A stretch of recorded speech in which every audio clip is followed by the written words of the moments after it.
মাননীয় প্রধানমন্ত্রী, বেয়াদবি মাফ করবেন। ভাগ্যিস আপনার হাজার হাজার সিকিউরিটি আছে, নইলে আপনিও ধর্ষকের চোখে একজন নারী।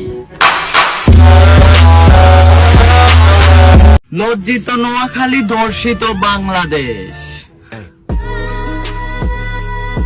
হে শুনে রাখো, তোমরা শুনে রাখো, আমার জীবনে যদি কখনো সুযোগ আসে আমি এমপি মন্ত্রীদের মেয়েকে ধর্ষণ করব, তাতে আমার ফাঁসি হোক, নো প্রবলেম, আমার কোনো দুঃখ নেই। তবে একটাই কথা বলি, তারপর থেকেই দেখবেন যে ধর্ষণের সঠিক বিচার হচ্ছে। 85% মুসলমানের দেশে একজন মাদ্রাসার শিক্ষক তার ছাত্রীকে দরজা বন্ধ করে ধর্ষণ করে। হে শান্তিতে থাকিও, মানুষত্ব।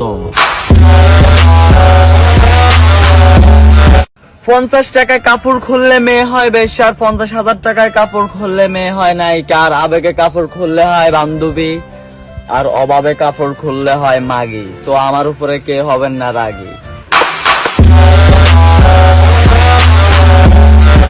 বাংলাদেশ তুমি কার? বাংলাদেশ তুমি কার? ধর্ষক নাকি ধর্ষিতা?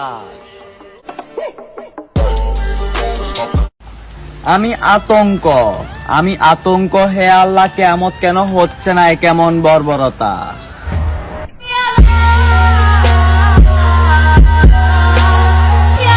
একদিন বাংলাদেশের আদালতের সামনে লেখা থাকবে, ন্যায় বিচার চাইয়া লজ্জা দিবেন না।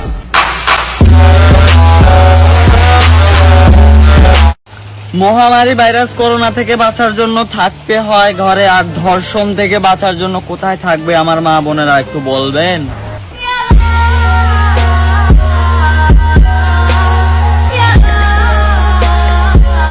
আমার নামাজ রোজার সকল সওয়াব দাও গো বিধি তারে, যেন পরকালে আমার কাছে সে আসিতে পারে গো, সে আসিতে পারে।